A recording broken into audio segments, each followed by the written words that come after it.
The history of video games began in the 1950s and 1960s as computer scientists began designing simple games and simulations on minicomputers and mainframes. Spacewar was developed by Massachusetts Institute of Technology, MIT, student hobbyists in 1962 as one of the first such games on a video display. The first consumer video game hardware was released in the early 1970s. The first home video game console is the Magnavox Odyssey, and the first arcade video games are Computer Space and Pong. After its home console conversions, numerous companies sprang up to capture Pong's success in both the arcade and the home by cloning the game, causing a series of boom and bust cycles due to oversaturation and lack of innovation. By the mid-1970s, low-cost programmable microprocessors replaced the discrete transistor logic circuitry of the early hardware, and the first ROM cartridge-based home consoles arrived, including the Atari Video Computer System, VIA Video Computer System, VAC. Coupled with rapid growth in the golden age of arcade video games, including Space Invaders and Pac-Man, the home console market also flourished. The 1983 video game crash in the United States was characterized by a flood of too many games, often of poor or cloned qualities, and the sector saw competition from inexpensive personal computers and new types of games being developed for them. The crash prompted Japan's video game industry to take leadership of the market, which had only suffered minor impacts from the crash. Nintendo released its Nintendo Entertainment System in the United States in 1985, helping to rebound the failing video game sector. The latter part of the 1980s and early 1990s included video games driven by improvements in standardization in personal computers and the console war competition between Nintendo and Sega as they fought for market share in the United States. The first major handheld video game consoles appeared in the 1990s, led by Nintendo's Game Boy platform. In the early 1990s, advancements in microprocessor technology gave rise to real-time 3D polygonal graphic rendering in game consoles, as well as in PCs by way of graphics cards. Optical media via CD-ROMs began to be incorporated into personal computers and consoles, including Sony's fledgling PlayStation console line, pushing Sega out of the console hardware market while diminishing Nintendo's role. By the late 1990s, the internet also gained widespread consumer use, and video games began incorporating online elements. Microsoft entered the console hardware market in the early 2000s with its Xbox line, fearing that Sony's PlayStation, positioned as a game console and entertainment device, would displace personal computers. While Sony and Microsoft continued to develop the hardware of comparable top-end console features, Nintendo opted to focus on innovative gameplay. Nintendo developed the Wii with motion sensing controls, which helped to draw in non-traditional players and helped to re-secure Nintendo's position in the industry. Nintendo followed this same model in the release of the Nintendo Switch. From the 2000s and into the 2010s, the industry has seen a shift of demographics as mobile gaming on smartphones and tablets displaced handheld consoles, and casual gaming became an increasing larger sector of the market, as well as a growth in the number of players from China and other areas not traditionally tied to the industry. To take advantage of these shifts, traditional revenue models were supplanted with ongoing revenue stream models such as free-to-play, freemium, and subscription-based games. As a video game production became more costly and risk-averse. Opportunities for more experimental and innovative independent game development grew over the 2000s and 2010s, aided by the popularity of mobile and casual gaming and the ease of digital distribution. Hardware and software technology continued to drive improvement in video games, with support for high-definition video at high frame rates and for virtual and augmented reality-based games. As early as 1950, computer scientists were using electronic machines to construct relatively simple game systems, such as Birdie the Brain in 1950 to play Tic-Tac-Toe or Nimrod in 1950, one for playing NIP.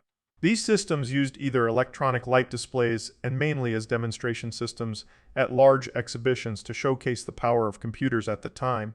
Another early demonstration was Tennis for Two, a game created by William Higginbotham at Brookhaven National Laboratory in 1958 for 3-day exhibition, using an analog computer and an oscilloscope for a display. Spacewar is considered one of the first recognized video games that enjoyed wider distribution behind a single exhibition system. Developed in 1961 for the PDP, one mainframe computer at MINI-TA, it allowed two players to simulate a space combat fight on the PDP, one's relatively simplistic monitor. The game's source code was shared with other institutions with a PDP, one across the country. As the MIT students themselves moved about, allowing the game to gain popularity. In the 1960s, a number of computer games were created for mainframe and minicomputer systems, but these failed to achieve wide distribution due to the continuing scarcity of computer resources, a lack of sufficiently trained programmers interested in crafting entertainment products, and the difficulty in transferring programs between computers in different geographic areas. By the end of the 1970s, however, the situation had changed drastically. The BASCI, C, and C high-level programming languages were widely adopted during the decade, which were more accessible than earlier, more technical languages such as FORTRAE, AIN, and COBAY, opening up computer game creation to a larger base of users. With the advent of time sharing, which allowed the resources of a single mainframe to be parceled out among multiple users connected to the machine by terminals, computer access was no longer limited to a handful of individuals at an institution, creating more opportunities for students to create their own games.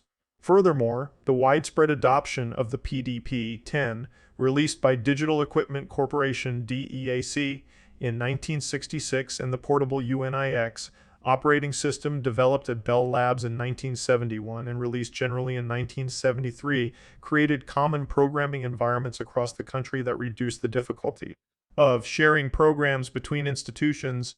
Finally, the founding of the first magazines dedicated to computing, like Creative Computing, 1974. The publication of the earliest program compilation books like 101 BASCI Computer Games, 1973, and the spread of wide area networks such as the AR programs to be shared more easily across great distances. As a result, many of the mainframe games created by college students in the 1970s influenced subsequent developments in the video game industry in ways that Spacewar aside, the games of the 1960s did not. In the arcade and on home consoles, fast-paced action and real-time gameplay were the norm in genres like racing and target shooting. On the mainframe, however, such games were generally not possible due both to the lack of adequate displays. Many computer terminals continued to rely on teletypes rather than monitors well into the 1970s, and even most tier terminals could only render character-based graphics and insufficient processing power and memory to update game elements in real time. While 1970s mainframes were more powerful than arcade and console hardware of the period, the need to parcel out computing resources to dozens of simultaneous users via time sharing significantly hampered their abilities. Thus, programmers of mainframe games focused on strategy and puzzle-solving mechanics over pure action. Notable games of the period include the tactical combat game Star Trek 1971 by Mike Mayfield, The Hyde, and Seek Game Hunt the Wumpus 1972 by Gregory Yob, and the strategic wargame Empire 1977 by Walter Bright. Perhaps the most significant game of the period was Colossal Cave Adventure, or simply Adventure, created in 1976 by Will Crowther by combining his passion for caving with concepts from the newly released tabletop role-playing game where PG Dungeons Dragons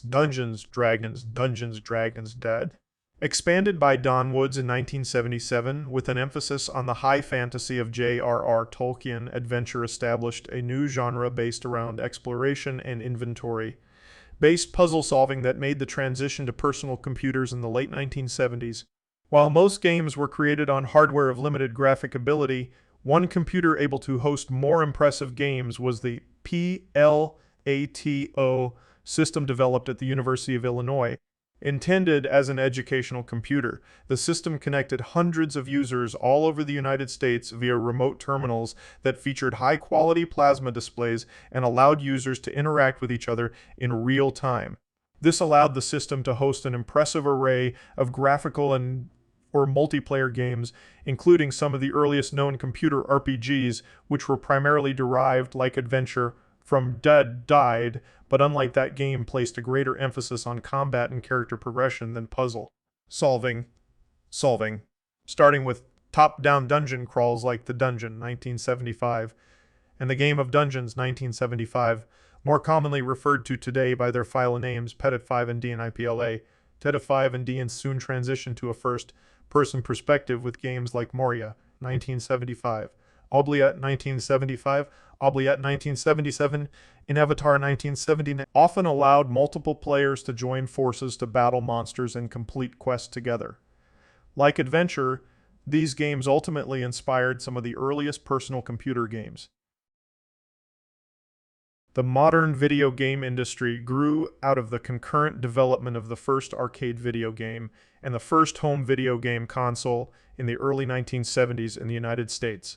The arcade video game industry grew out of the pre-existing arcade game industry, which was previously dominated by electromechanical games, EM games. Following the arrival of Sega's EM game,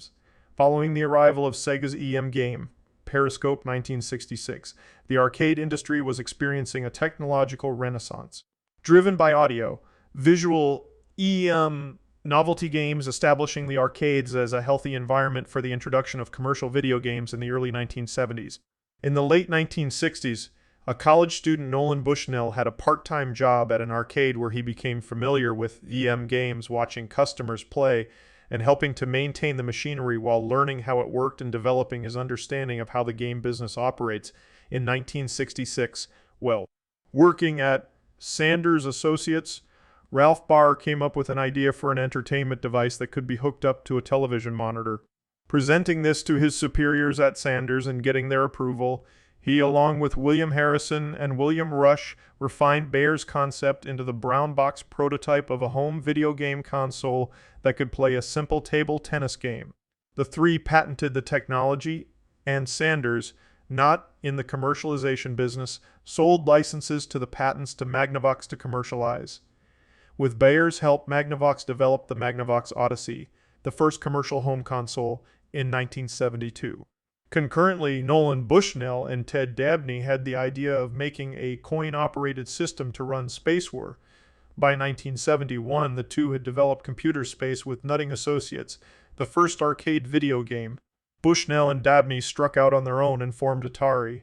Bushnell, inspired by the table tennis game on the Odyssey, hired Alan Alcorn to develop an arcade version of the game, this time using discrete transistor logic, electronic circuitry. Atari's Pong was released in late 1972 and is considered the first successful arcade video game. It ignited the growth of the arcade game industry in the United States from both established coin-operated game manufacturers like Williams, Chicago Coin, and the Midway subsidiary of Bally Manufacturing, and new startups such as Ramtech and Allied Leisure. Many of these were Pong clones using ball and paddle controls, and led to saturation of the market in 1974, forcing arcade game makers to try to innovate new games in 1975. Many of the newer companies created in the wake of Pong failed to innovate on their own and shut down. And by the end of 1975, the arcade market had fallen by about 50 based on new game sale revenues. Further, Magnavox took Atari and several other of these arcade game makers to court over violations of Bayer's patents. Bushnell settled the suit for Atari, gaining perpetual rights for the patents for Atari as part of the settlement. Others failed to settle, and Magnavox won around $100 million in damages from these patent infringement suits before the patents expired in 1990. Arcade video games caught on quickly in Japan due to partnerships between American and Japanese corporations that kept the Japan companies abreast of technology developments within the United States. The Nakamura Amusement Machine Manufacturing Company, Namco, partnered with Atari to import Pong into Japan in late 1973. Within the year, Taito and Sega released Pong clones in Japan by mid-1973. Japanese companies began developing novel games and exporting or licensing them through partners in 1974. Among these included Taito's Gunfight, originally Western Gun in its Japanese release, which was licensed to Midway. Midway's version, released in 1975, was the first arcade video game to use a microprocessor rather than discrete TLL components. This innovation drastically reduced the complexity and time to design of arcade games and the number of physical components required to achieve more advanced gameplay. The Magnavox Odyssey never caught on with the public due largely to the limited functionality of its primitive discrete electronic component technology. By mid-1975, large-scale integration, LICE-ESIPs microchips had become inexpensive enough to be incorporated into a consumer product. In 1975, Magnavox reduced the part count of the Odyssey using a 3-chip set created by Texas Instruments and released 2 new systems that only played ball. And Adel Games, the Magnavox Odyssey 100, Magnavox Odyssey 100, and Magnavox Odyssey 200. Atari, meanwhile, entered the consumer market that same year with the single-chip home Pong system. The next year, General Instrument released a Pong on chip LSI and made it available at a low price to any interested company. Toy company Coleco Industries used this chip to create the million-selling Telstar console model series 1976-77. These initial home video game consoles were popular, leading to a large influx of companies releasing Pong and other video game clones to satisfy consumer demand.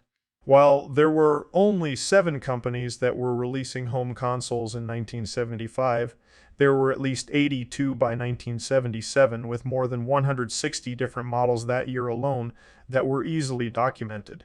A large number of these consoles were created in East Asia, and it is estimated that over 500 Pong-type home console models were made during this period. As with the prior paddle and ball saturation in the arcade game field by 1975 due to consumer wariness, dedicated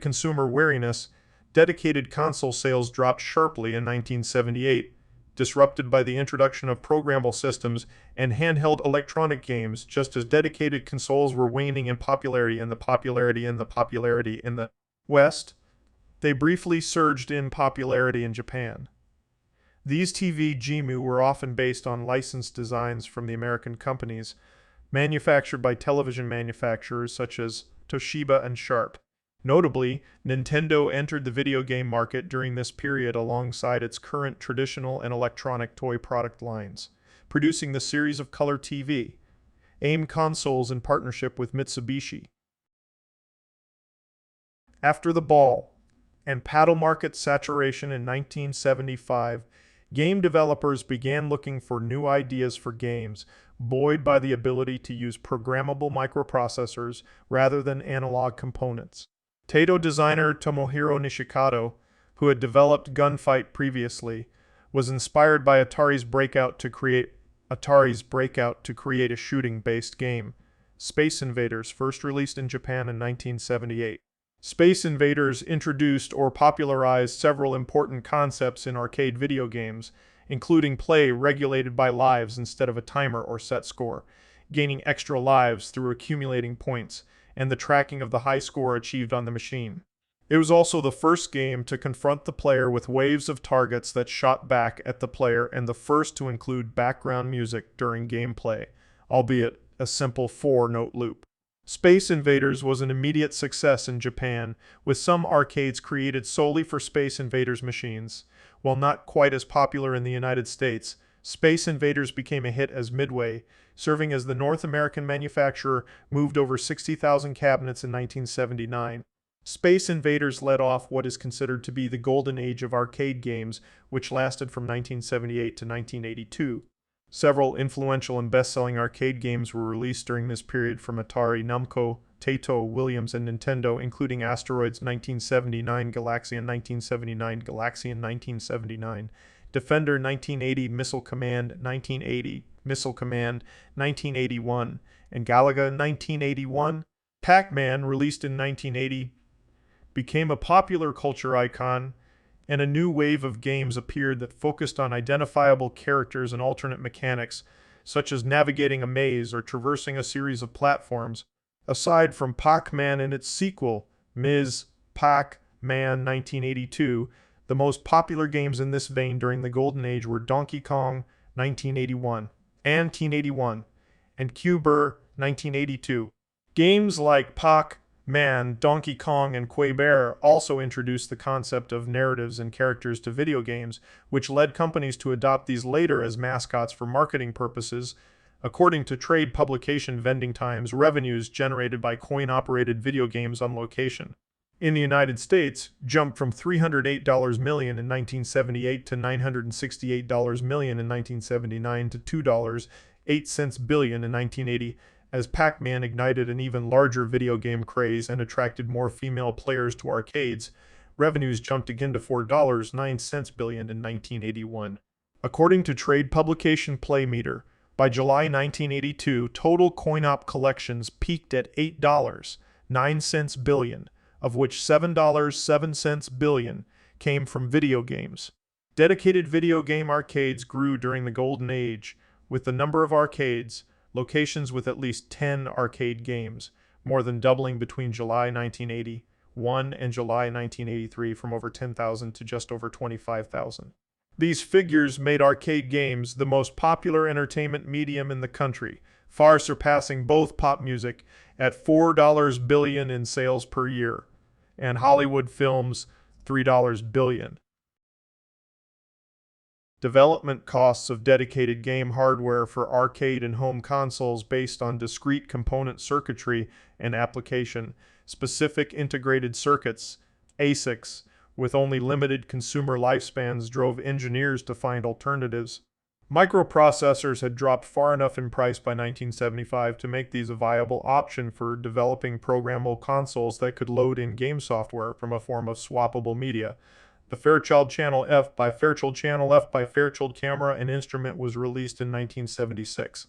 It is the first home console to use programmable ROM cartridges, allowing players to swap games, as well as being the first home console to use a microprocessor which read instructions from the EROO cartridge.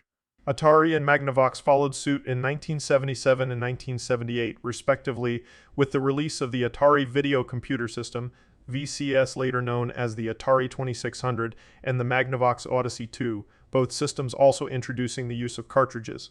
As to complete the Atari VCS, quickly, Bushnell sold Atari to Warner Communications $28 million, providing the necessary cash infusion to complete the system's design by the end of 1977.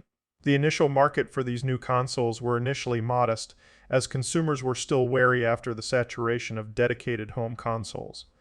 However, there was still newfound interest in video games, and new players were drawn to the market, such as Mattel Electronics with the Intellivision. In contrast to the dedicated home Pong consoles, programmable cartridge-based consoles had a higher barrier of entry with the costs of research development and large-scale production, and fewer manufacturers entered the market during this period.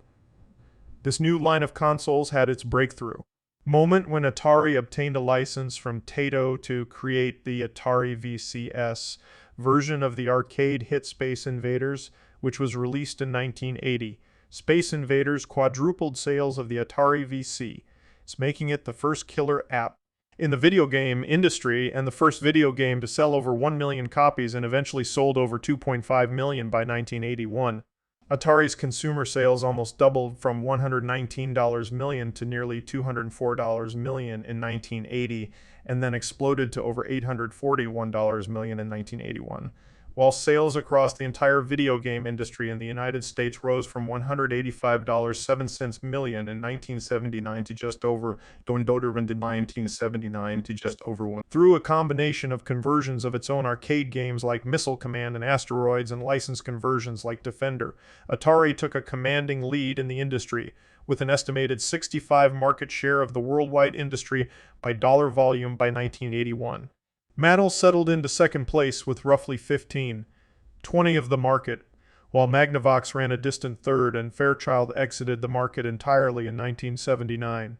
Another critical development during this period was the emergence of third-party developers. Atari management did not appreciate the special talent required to design and program a game and treated them like typical software engineers of the period who were not generally credited for their work or given royalties. This led to Warren Robinett secretly programming his name in one of the earliest Easter eggs into his game adventure. Atari's policies drove 4 of the company's programmers, David Crane, Larry Kaplan, Alan Miller, and Bob Whitehead to resign and form their own company Activision in 1979, using their knowledge of developing for the Atari VC to make and publish their own games. Atari sued to stop Activision's activities, but the company settled out of court, with Activision agreeing to pay a portion of their game sales as a license fee to Atari.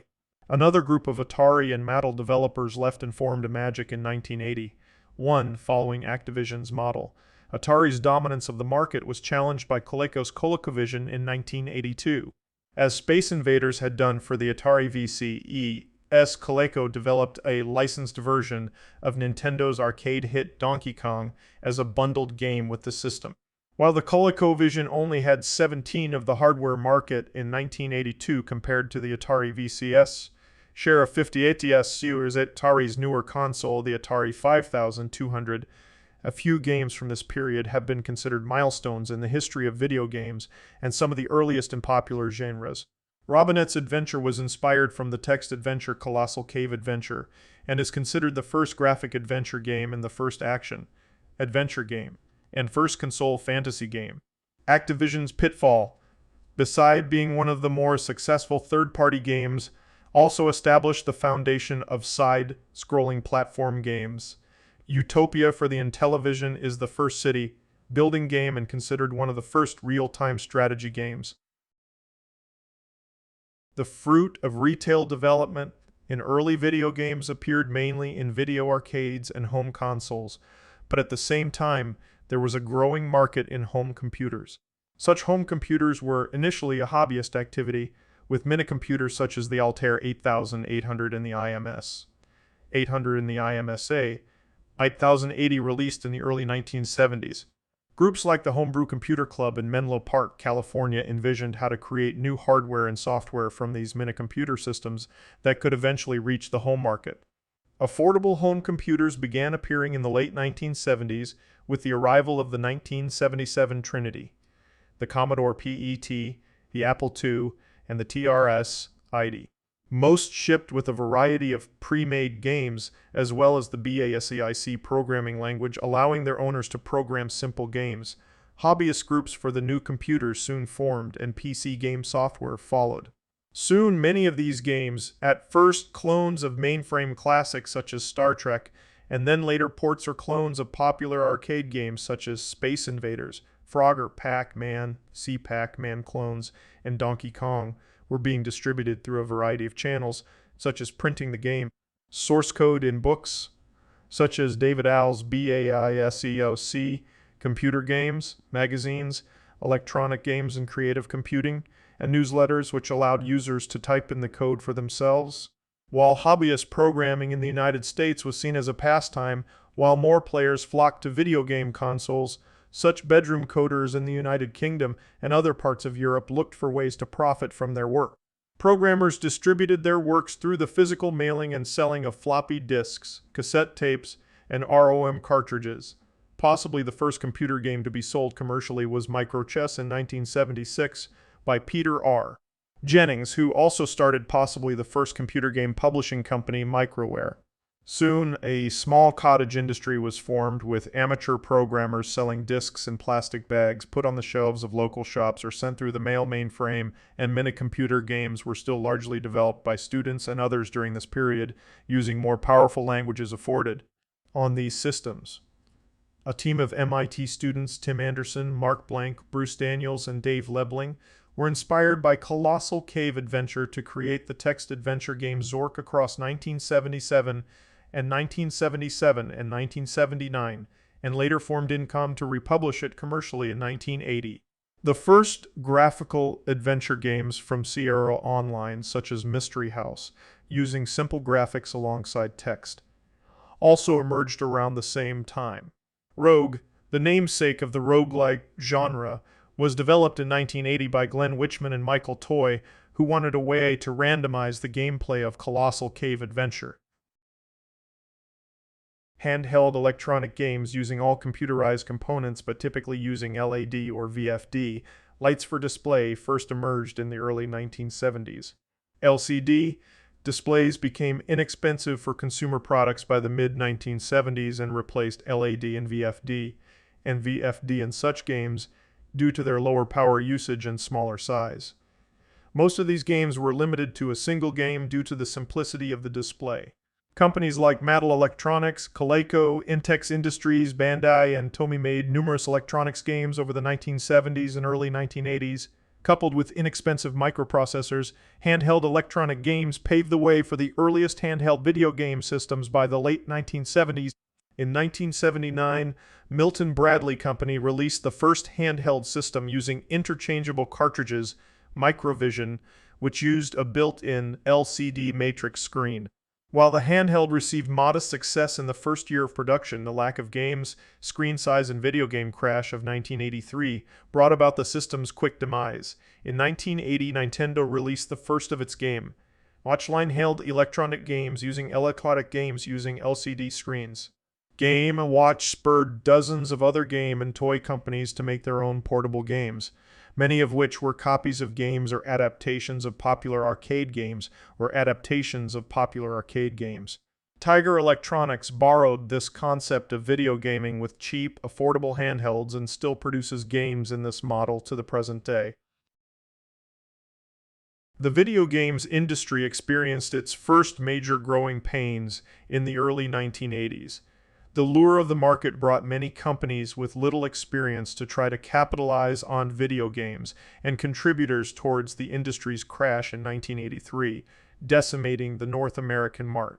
In the wake of the crash, Japanese companies became the leaders in the industry, and as the industry began to recover, the first major publishing houses appeared, maturing the industry to prevent a similar crash in the future.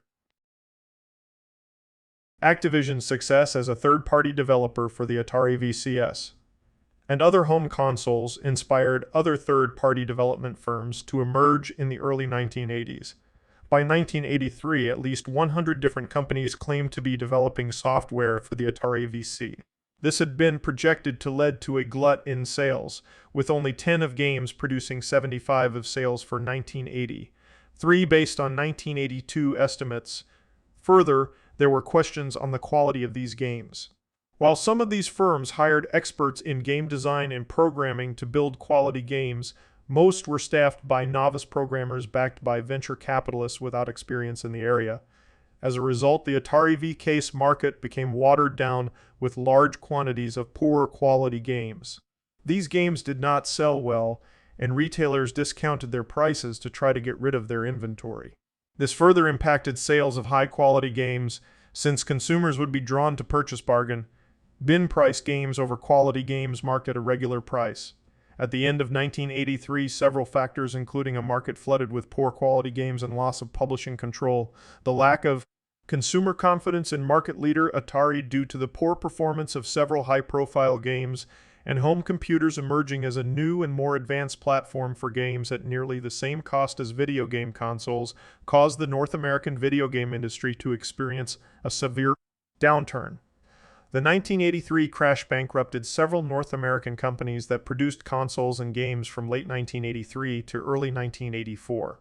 The $3 billion U.S. market in 1983 dropped to $100 million by 1985, while the global video game market estimated at $42 billion in 1980, yet for $2 billion in 1910. Warner Communications sold off Atari to Jack Tramiel in 1984, while Magnavox and Coleco exited the industry. The crash had some minor effects on Japan companies with American partners impacted by the crash. But as most of the Japanese companies involved in video games at this point has long histories, they were able to weather the short-term effects. The crash set the stage for Japan to emerge as the leader in the video game industry for the next several years, particularly with Nintendo's introduction of the rebranded Famicom, the Nintendo Entertainment System, back into the US and other Western regions in 1985, maintaining strict publishing control to avoid the same factors that led to the 1983 crash. Following the success of the Apple II and Commodore PET in the late 1970s, a series of cheaper and incompatible home computers emerged in the early 1980s. This second batch included the VIC-20 and Commodore 64, Sinclair's ZX80, ZX81 and ZX Spectrum, NEC 8000, PC 8000, PC EC6001, PC E8 and PC 888 and PC E8 and PC 8000, Fujitsu F9 Towns and Atari 8-bit family BBC. Many of these systems found favor in regional markets. These new systems helped catalyze both the home computer and game markets by raising awareness of computing and gaming through their competing advertising campaigns. This was most notable in the United Kingdom, where the BBC encouraged computer education and backed the development of the BBC Micro with Acorn. Between the BBC Micro, the ZX Spectrum, and the Commodore 64, a new wave of bedroom coders emerged in the United Kingdom and started selling their own software for these platforms, alongside those developed by small professional teams.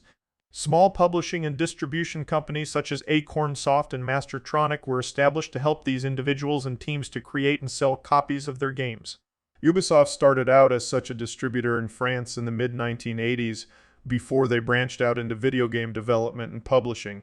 In Japan, systems like the MSX and the NEC line were popular, and several development houses emerged developing arcade clones and new games for these platforms. These companies included HAL Laboratories, Square, and Enix, which all later became some of the first third-party developers for the Nintendo Famicom after its release in 1983. Games from this period include the first Ultima by Richard Garriott and the first Wizardy from Sir Teach, both fundamental role-playing games on the personal computer. The space trading and combat simulation game Elite by David Braben and Ian Bell introduced a number of new graphics and gameplay features, and is considered one of the first open-world and sandbox games.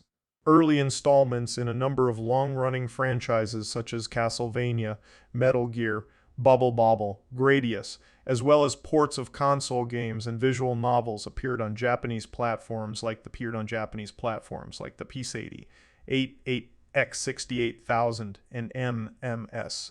Games dominated home computer software libraries. A 1984 compendium of reviews of Atari 8-bit software used 198 pages for games compared to 167 for all others. By that year, the computer game market took over from the console market following the crash of that year. Computers offered equal ability, and since their simple design allowed games to take complete command of the hardware after power on, they were nearly as simple to start playing with as consoles. Later, in the 1980s, the next wave of personal computers emerged with the Amiga and Atari ST in 1985 and the Atari ST-T. Both computers had more advanced graphics and sound capabilities than the prior generation of computers and made for key platforms for video game development, particularly in the United Kingdom. The bedroom coders had since formed development teams and started producing games for these systems professionally. These included Bullfrog Productions, founded by Peter Molyneux, with the release of Populous, the first such god game, DMA, Design with Lemmings, Psygnosis with Shadow of the Beast, and Team 17 with Worms. While the second wave of home computer systems flourished in the early 1980s, they remained as closed hardware systems from each other, while programs written in BASIE or other simple languages could be easily copied over. More advanced programs would require porting to meet the hardware requirements of the target system. Separately, IBM released the first of its IBM personal computers, IBM PC, in 1981, shipping with the MS-DOS operating system. The IBM PC was designed with an open architecture to allow new components to be added to it, but IBM intended to maintain control on manufacturing with the proprietary BIOS developed for the system. As IBM struggled to meet demand for its PC, other computer manufacturers such as Compaq worked to reverse engineer the BIOS and created IBM PC compatible computers by 1983. By 1987, IBM PC compatible computers dominated the home and business computer market. From a video game standpoint, the IBM PC compatible invigorated further game development. A software developer could write to meet the IBM PC compatible specification and not worry about which make or model was being used. While the initial IBM PC supported only monochromatic text games, game developers nevertheless ported Mainframe and other simple text games to the EPC, such as Infocom with Zork. IBM introduced video display controllers such as the Color Graphics Adapter CGAA 1981, the Enhanced Graphics Adapter EIG 1984, and the Video Graphics Array EVG 1987. That expanded the computer's ability to display color graphics, though even with the VGA, these still lagged behind the Amiga. The first dedicated sound cards for IBM PC compatibles were released starting in 1987, which provided digital sound conversion input and output far exceeding the computer's internal speakers, and with Creative Labs' Sound Blaster in 1989, the ability to plug in a game controller or similar device. In 2008, Sid Meier listed the IBM PC as one of the 3 most important innovations in the history of video games. The advancement in graphic and sound capabilities of the IBM PC compatible led to several influential games from this period. Numerous games that were already made for the earlier home computers were later ported to IBM PC compatible system to take advantage of the larger consumer base, including the Wizardry and Ultima series, with future installments released for the IBM PIP. Sierra Online's first graphical adventure games launched with the King's Quest series. The first SimCity game by Maxis was released in 1989. The Apple Macintosh also arrived at this time. In contrast to the IBM PC, Apple maintained a more closed system on the Macintosh, creating a system based around a graphical user interface, GUI-driven operating system.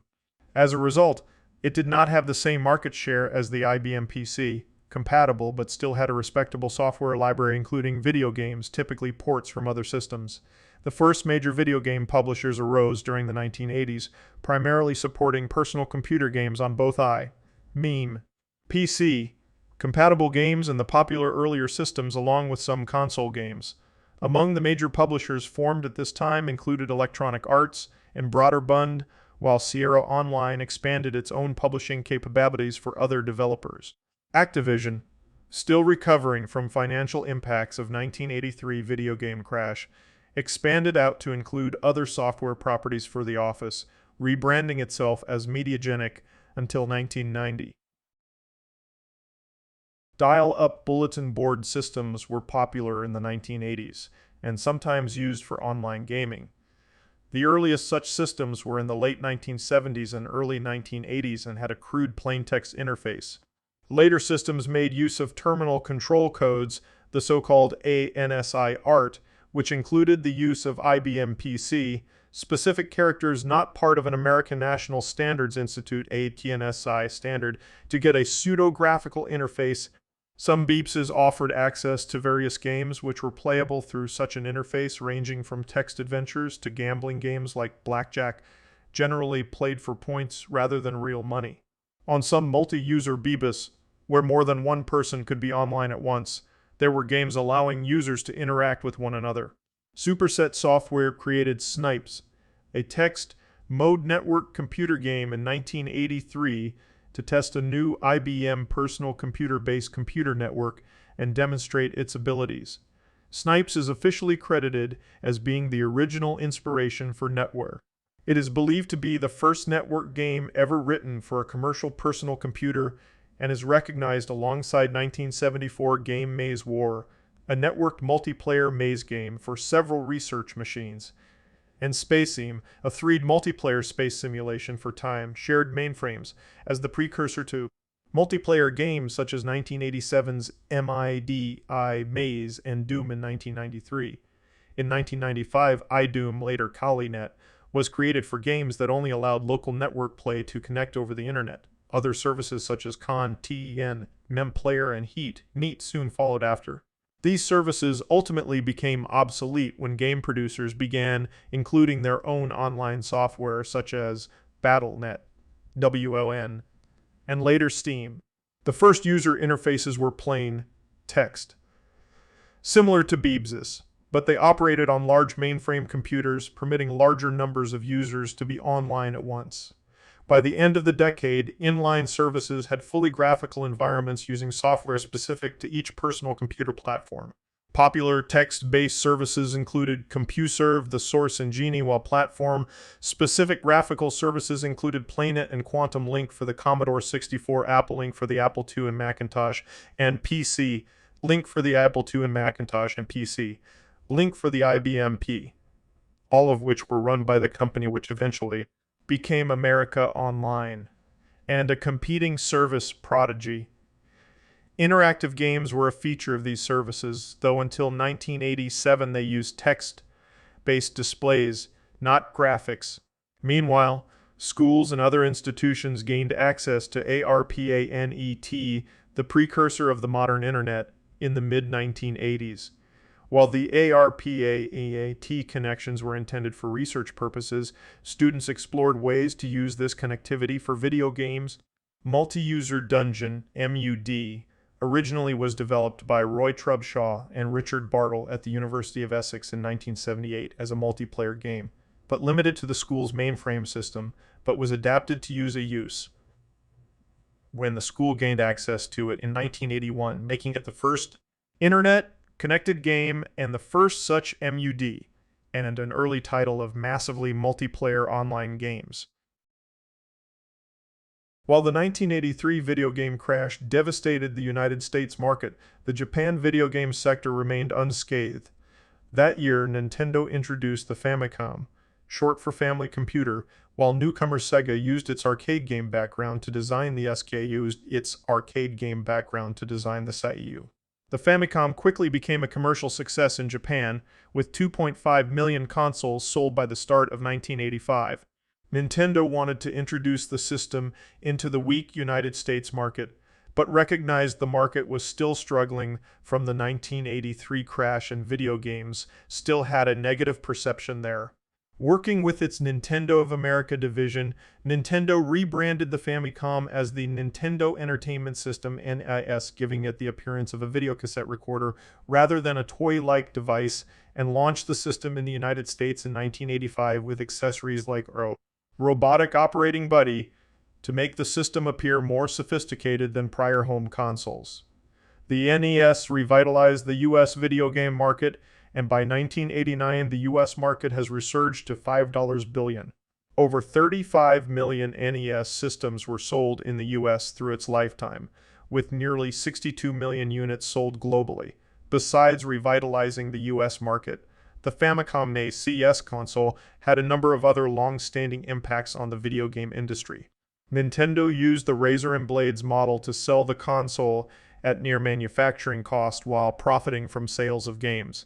Because game sales were critical to Nintendo, it had initially controlled all game production, but at request from companies like Namco and Hudson Soft, Nintendo allowed for third-party developers to create games for the consoles, but strictly controlled the manufacturing process, limited these companies to 5 games a year, and required a $30 licensing fee per game sale, a figure that has been used throughout console development to the present.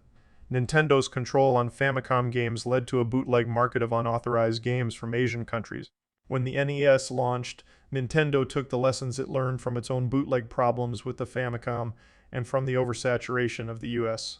market that led to the 1983 crash, and created the tennis lockout system for NES games that required a special chip to be present in cartridges to be usable on in-EU systems.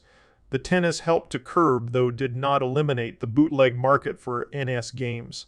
Nintendo of America also created the Nintendo Seal of Approval to mark games officially licensed by Nintendo and dissuade consumers from purchasing unlicensed third-party games, a symptom of the 1983 crash.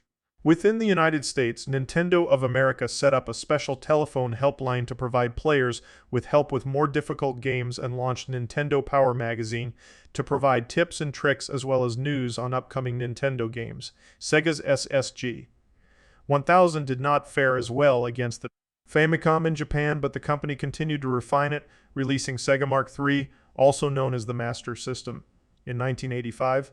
Whereas Nintendo had more success in Japan and the United States, Sega's Mark III sold well in Europe, Oceania, and Brazil.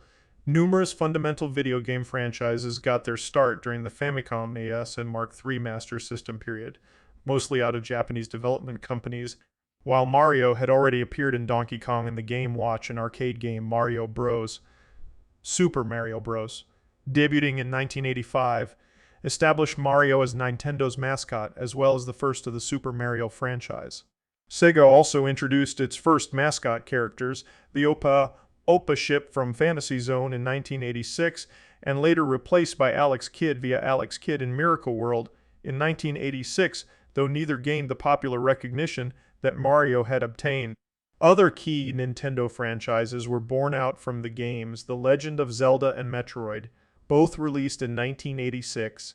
The formulative center of turn-based computer role-playing games were launched with Dragon Quest, 1986, from Chunsoft and Enix, Final Fantasy 1987 from Square, and Phantasy Star 1987 from Square and Phantasy Star 1987. Capcom's Mega Man 1987 and Konami's Castlevania 1986 and Metal Gear 1987 also have ongoing franchises, with Metal Gear also considered to be the first mainstream stealth game. With Nintendo's dominance, Japan became the epicenter of the video game market, as many of the former American manufacturers had exited the market by the end of the 1980s.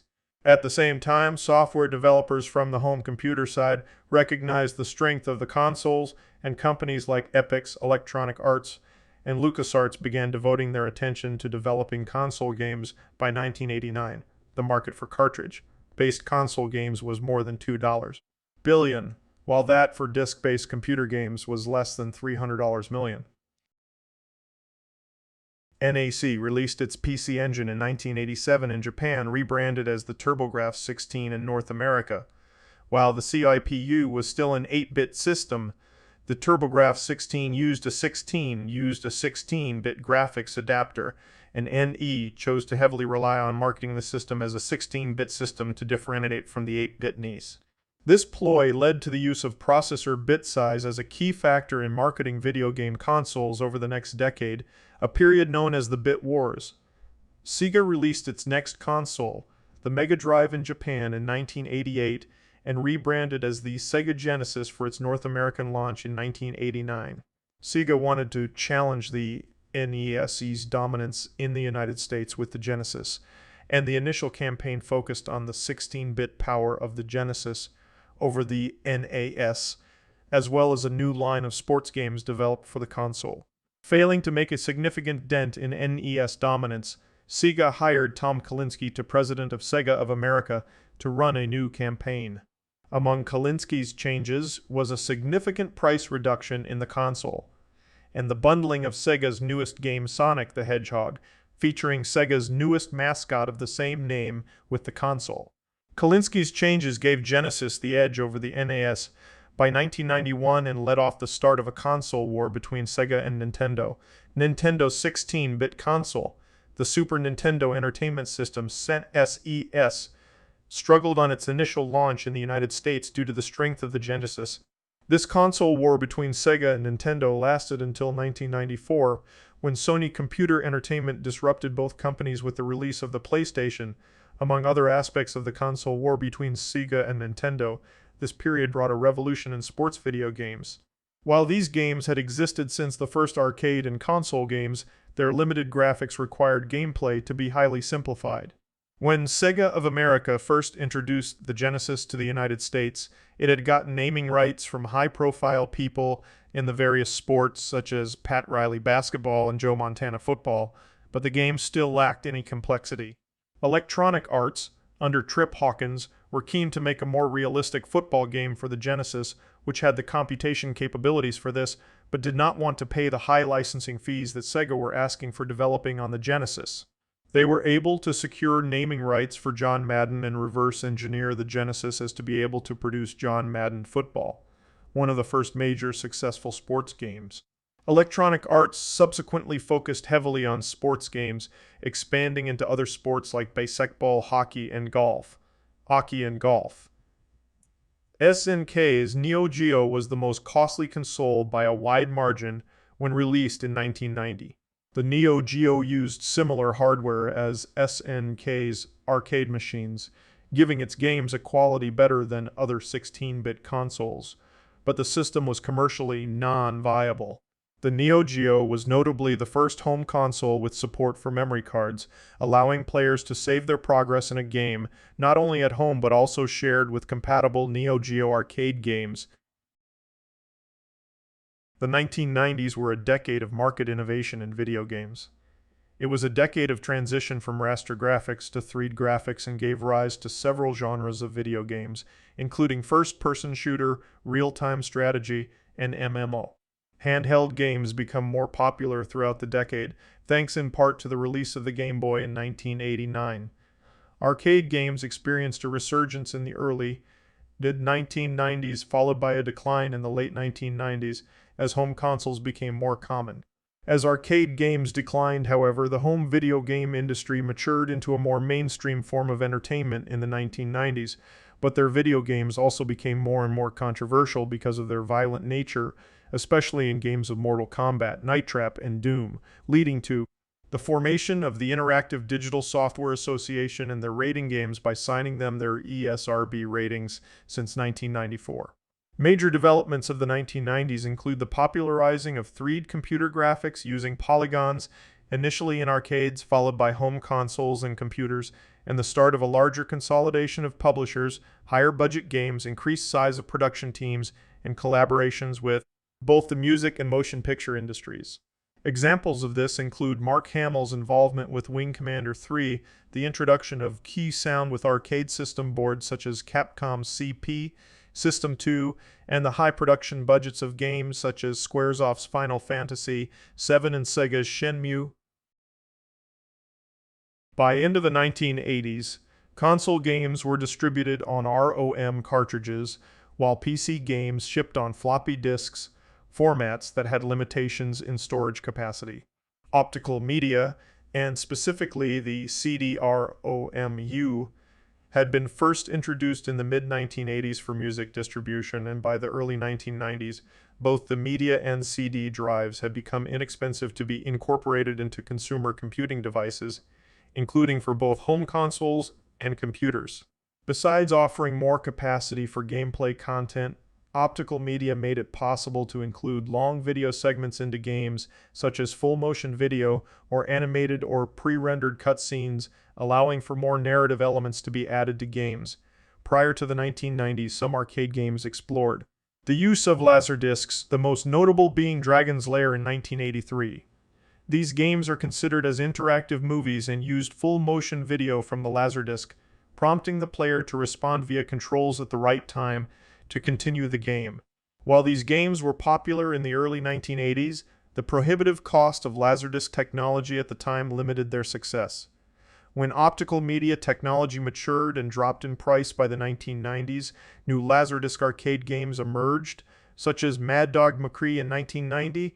Pioneer Corporation released the Laseractive game console in 1993 that used only laserdiscs with expansion add-ons to play games from the Sega Genesis and NAI TurboGrafx 16 library, but with a base console price of $1,000 and add-ons at $600. The console did not perform well for consoles. Optical media were cheaper to produce than ROM cartridges and batches of CD.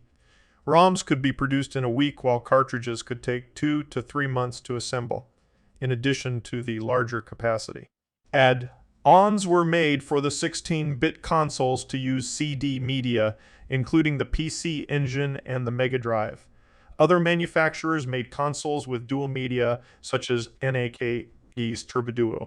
Philips launched the CD in 1990, a console using only optical media, but the unit had limited gaming capabilities and had a limited game library. Nintendo had similarly worked with Sony to develop a CD-based SNES, known as the Super NES CDRL-ML, but this deal fell through just prior to its public announcement, and as a result, Sony went on to develop the PlayStation console released in 1994 that exclusively used optical media. Sony was able to capitalize on how the Japanese market handled game sales in Japan for the PlayStation by producing only limited numbers of any new CDRA OM game with the ability to rapidly produce new copies of a game should it prove successful, a factor that could not easily be realized with RO. Cartridges were due to how fast consumers' tastes changed, required nearly all cartridges expected to sell to be produced upfront. This helped Sony overtake Nintendo and Sega in the 1990s. A key PlayStation game that adapted to the SED format was Final Fantasy VII, released in 1997. Square's developers wanted to transition the series from the Series 2 presentation to using 3D models, and though the series had been exclusive to Nintendo consoles previously, Square determined it would be impractical to use cartridges for distribution while the PlayStation CD-ROM gave them the space for all the desired content, including pre-rendered cutscenes. Final Fantasy VII became a key game as it expanded the idea of console role-playing games to console game consumers. Since the PlayStation, all home gaming consoles have relied on optical media for physical game distribution outside of the Nintendo 64 and Switch. On the PC, CD drives were initially available as peripherals for computers before becoming standard components within computers before becoming standard components within PCs. CD-ROM technology had been available as early as 1989, with Cayenne Worlds, the Manhole, being one of the first games distributed on the medium. While CD-ROMs served as a better means to distribute larger games, the medium caught on with the 1993 releases of Cayenne's Mist and Trilobytes The Seventh Guest, adventure games that incorporated full-motion video segments among fixed pre-rendered scenes, incorporating the CD medium into the game itself. Both games were considered killer apps to help standardize the CD-ROM format for PCs. In addition to transition to optical media, the industry as a whole had a major shift toward real-time 3D computer graphics across games during the 1990s. There had been a number of arcade games that used simple wireframe vector graphics to simulate 3D, such as Battlezone, Tempest, and Star Wars. A unique challenge in 3D computer graphics is that real-time rendering typically requires floating point calculations, which until the 1990s most video game hardware was not well suited for.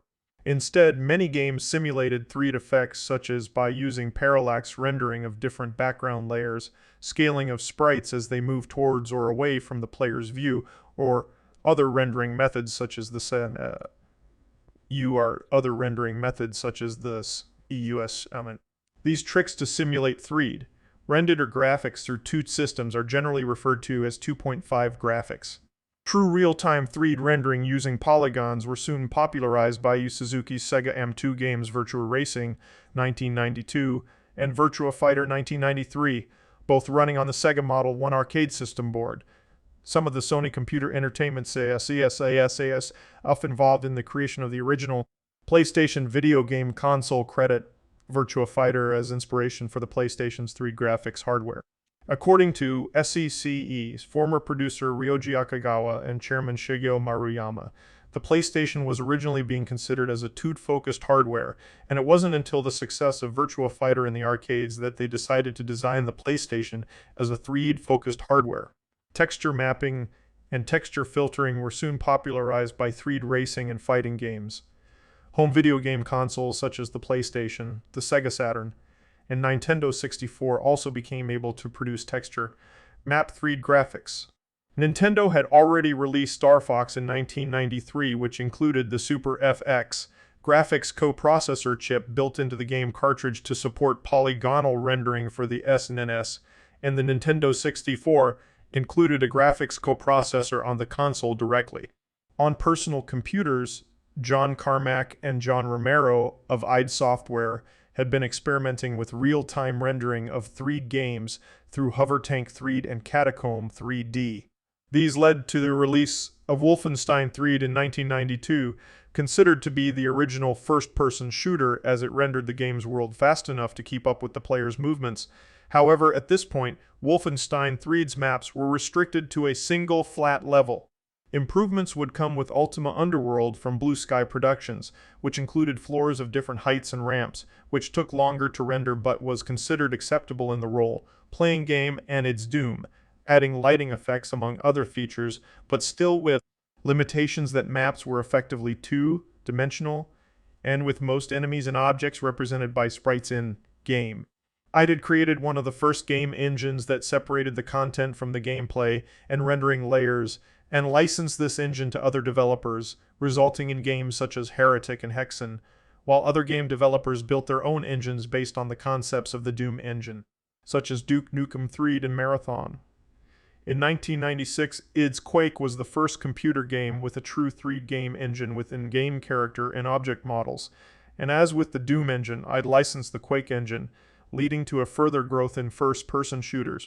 By 1997, the first consumer-dedicated 3D graphics cards were available on the market, driven by the demand for first-person shooters, and numerous 3D game engines were created in the years that followed, including Unreal Engine, GoldSource, and CryEngine, and establishing 3D as the new standard in most computer video games. The 1991 release of Capcom's Street Fighter II popularized competitive one-on-one fighting games. Its success led to a wave of other popular fighting games such as Mortal Kombat and The King of Fighters. Sports games such as NBA Jam also briefly became popular in arcades during this period. Further drawing players from arcades were the latest home consoles, which were now capable of playing arcade-accurate games, including the latest 3D games. Increasing numbers of players waited for popular arcade games to be ported to consoles rather than pumping coins into arcade kiosks. This trend increased with the introduction of more realistic peripherals for computer and console game systems, such as force feedback aircraft joysticks and racing wheel pedal kits, which allowed home systems to approach some of the realism and immersion formerly limited to the arcades. To remain relevant, arcade manufacturers such as Sega and Namco continued pushing the boundaries of 3D graphics beyond what was possible in homes. Virtua Fighter 3 for the Sega Model 3, for instance, stood out for having real-time 3D graphics approaching the quality of CGI full-motion video (FMV) at the time. Likewise, Namco released the Namco System 23 to rival the Model 3. By 1998, however, Sega's new console, the Dreamcast, could produce 3D graphics on par with the Sega Naomi arcade machine.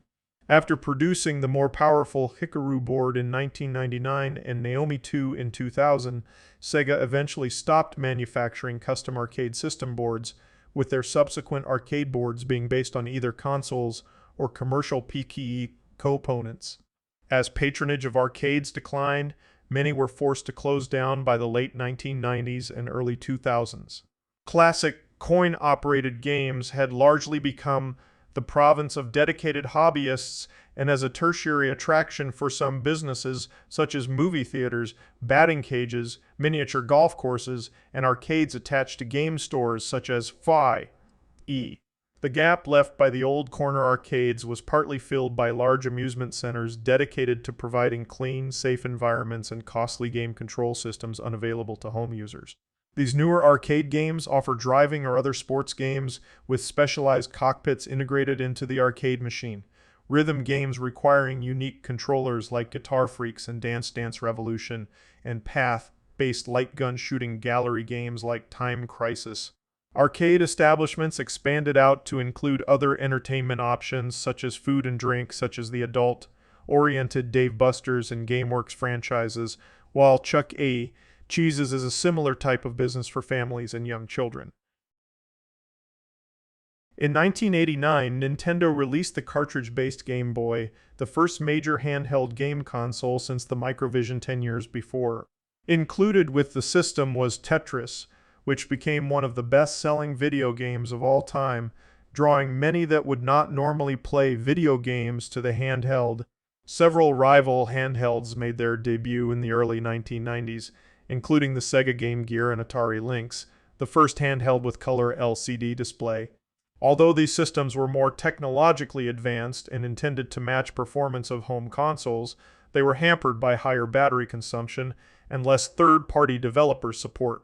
While some of the other systems remained in production until the mid-1990s, the Game Boy and its successive incarnations, the Game Boy Pocket, Game Boy Color, and Game Boy Advance, were virtually unchallenged for dominance in the handheld market through the 1990s. The Game Boy family also introduced the first installments in the Pokémon series with Pokémon Red and Blue, which remains one of the best-selling video game franchises for Nintendo. With the introduction of 3D graphics and a stronger emphasis on console games, smaller developers, particularly those working on personal computers, were typically shunned by publishers as they had become risk-averse. Shareware, a new method of distributing games from these smaller teams, came out of the early 1990s. Typically, a shareware game could be requested by a consumer, which would give them a portion of the game for free outside of shipping charges. If the consumer liked the game, they could then pay for the full game. This model was later expanded to basically include the demo version of a game on the insert CD, amend media for gaming magazine, and then later as digital downloads from various sites like Tuckhouse. id Software is credited with successfully implementing the idea for both Wolfenstein 3D and Doom, which was later used by Apogee, now 3D Realms. Epic Megagames, now Epic Games. Several key genres were established during this period. Wolfenstein 3D and Doom are the formative games of the first-person shooter, FPS. The genre itself had gone by Doom clones until about 2000 when FPS became the more popular term. Graphic adventure games rose to prominence during this period, including the aforementioned Myst and The Seventh Guest, several of LucasArts' adventure games, including the Monkey Island series. However, the adventure game genre was considered dead by the end of the 1990s due to the rising popularity of the FPS and other action genres. The first immersive sims, games that gave the player more agency and choices through flexible game systems, came along after the rise of FPS games with games like Ultima Underworld, The Stygian Abyss, and Thief. The Dark Project. Thief also expanded the idea of stealth games and created the idea of first-person sneaker games where combat was less a focus. Real-time strategy games also grew in popularity in 1990s, with seminal games Dune 2, Warcraft, Orcs, Humans, and Command 2, Warcraft, Orcs, Humans, and Command & Conquer. The first forks, short for explore, expand, exploit, exterminate. Strategy games also emerged during this decade, popularized by Sid Meier's Civilization in 1991. Alone in the Dark in 1991, Alone in the Dark in 1992 established many elements of the survival horror genre that were in the console game Resident Evil. Simulation games became popular, including those from Maxis, starting with SimCity in 1989, and which culminated with The Sims, which was first released in early 2000. Online connectivity in computer games became increasingly important. Building on the growing popularity of the text-based MUDs of the 1980s, graphical MUDs like Habitat used simple graphical interfaces alongside text to visualize the game experience. The first massively multiplayer online role-playing games adapted the new 3D graphics approach to create virtual worlds on screen, starting with Meridian 59 in 1996, and popularized by the success of Ultima Online in 1997, and EverQuest and Asheron's Call in 1997, and EverQuest and Asheron's Call in 1999. Online connective also became important in genres like FPS and RTS, allowing players to connect to human opponents over phone and internet connectivity. Some companies created clients to help with connectivity, such as Blizzard Entertainment's Battle. During the 1990s, Microsoft introduced its initial versions of the Microsoft Windows operating system for personal computers, a graphical user interface intended to replace MS-DOS. Game developers found it difficult to program for some of the earlier versions of Windows, as the operating system tended to block their programmatic access to input and output devices. Microsoft developed DirectX in 1995, later integrated into Microsoft Windows 95 and future Windows products, as a set of libraries to give game programmers direct access to these functions. This also helped to provide a standard interface to normalize the wide array of graphics and sound cards available for personal computers by this time, further aiding in ongoing game development. Sony's introduction of the first PlayStation in 1994 had hampered both Nintendo and Sega's console war, as well as made it difficult for new companies to enter the market. The PlayStation brought in not only the revolution in CD or media, but built in support for polygonal 3D graphics rendering. Atari attempted to re-enter the market with the 32-bit Atari Jaguar in 1993, but it lacked the game libraries offered by Nintendo, Sega, or Sony. The 3DO company released the 3DO Interactive Multiplayer in 1993, but it also suffered from a higher price compared to other consoles on the market. Sega has placed a great deal of emphasis on the 32-bit Sega Saturn released in 1994 to follow the Genesis, and though initially fared well in sales with the PlayStation, soon lost ground to the PlayStation's larger range of popular games. Nintendo's next console after the SNES was the Nintendo 64, a 64-bit console with polygonal 3D rendering support. However, Nintendo opted to continue to use the EROM cartridge format, which caused it to lose sales against the PlayStation, and allowing Sony to become the dominant player in the console market by 2000. Final Fantasy VII, as previously described, was an industry landmark title and introduced the concept of role-playing games to console players.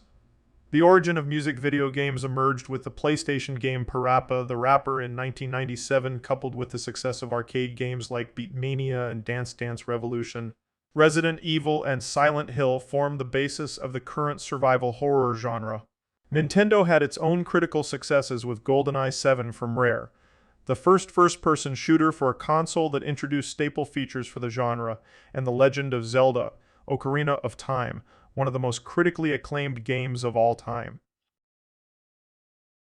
The 2000s decade showed innovation on both consoles and CEs, and an increasingly competitive market for portable game systems. The impact of wider availability of the internet led to new gameplay changes in gaming hardware, and the introduction of online services for the consoles. The phenomena of user-created video game modifications, commonly referred to as mods, for games. One trend that began during the Wolfenstein 3D and Doom era continued into the start of the 21st century. The most famous example is that of Counter-Strike.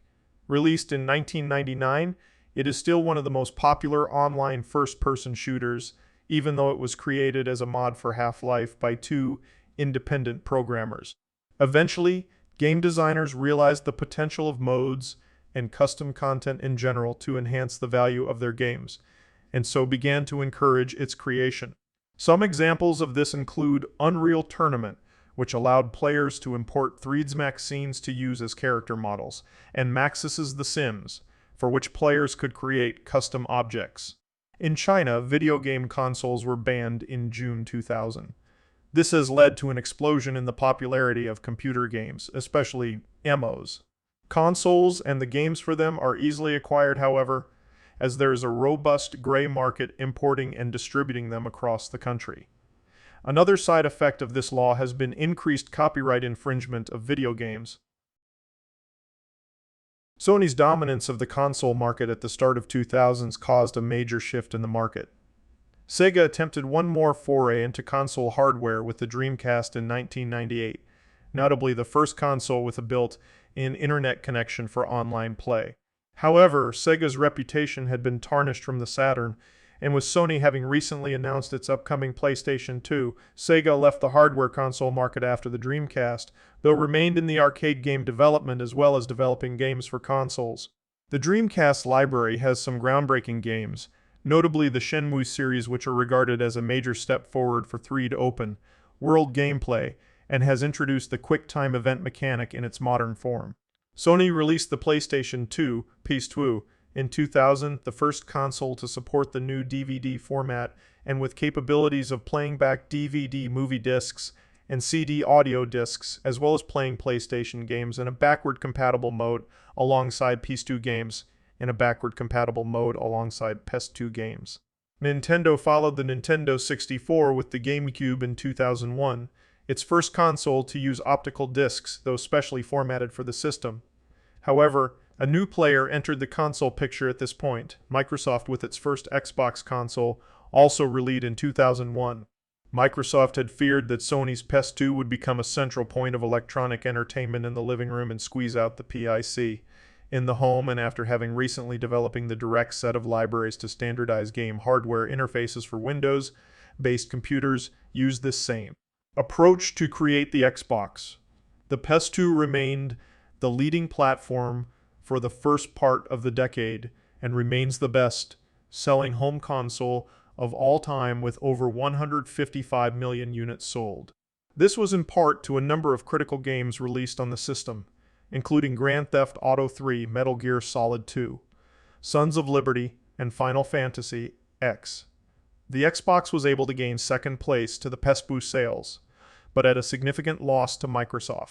However, to Microsoft the loss was acceptable, as it proved to them they could compete in the console space. The Xbox also introduced Microsoft's flagship title Halo Combat Evolved, which relied on the Xbox built-in Ethernet functionality to support online gameplay. By the mid-2000s, only Sony, Nintendo, and Microsoft were considered major players in the console hardware space. All three introduced their next generation of hardware between 2005 and 2006, starting with Microsoft's Xbox 360 in 2005 and Sony's PlayStation 3 PS3 in 2006, followed by Nintendo's Wii later that year.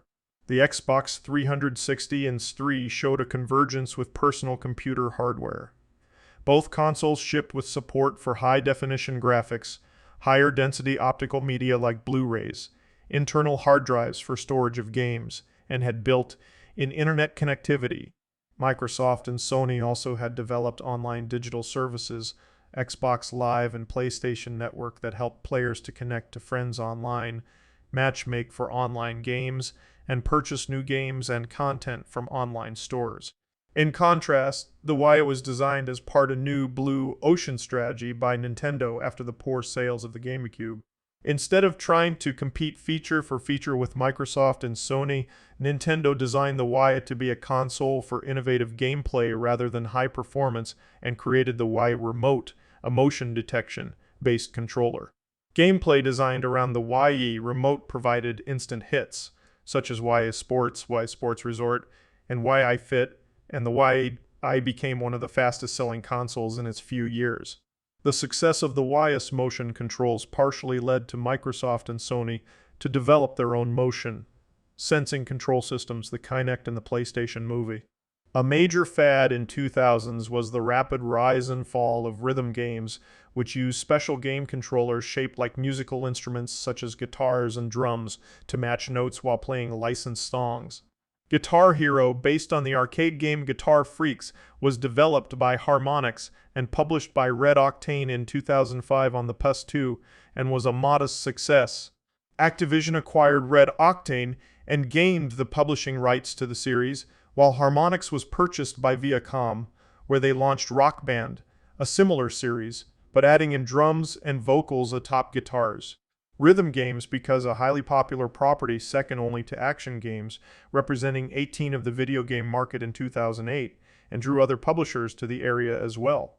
While Harmonix approached the series by adding new songs as downloadable content, Activision focused on releasing new games year after year in the Guitar Hero series. By 2009, they had 6 different Guitar Hero-related games planned for the year. The saturation of the market, in addition to the fad of these instrument controllers, quickly caused the $1.04 billion market in 2008 to fall by 50 in 2009. By 2011, Activision had stopped publishing Guitar Hero games, though returned one time in 2015 with Guitar Hero Live, while Harmonix has continued to develop Rock back after a hiatus between 2013 and 2015.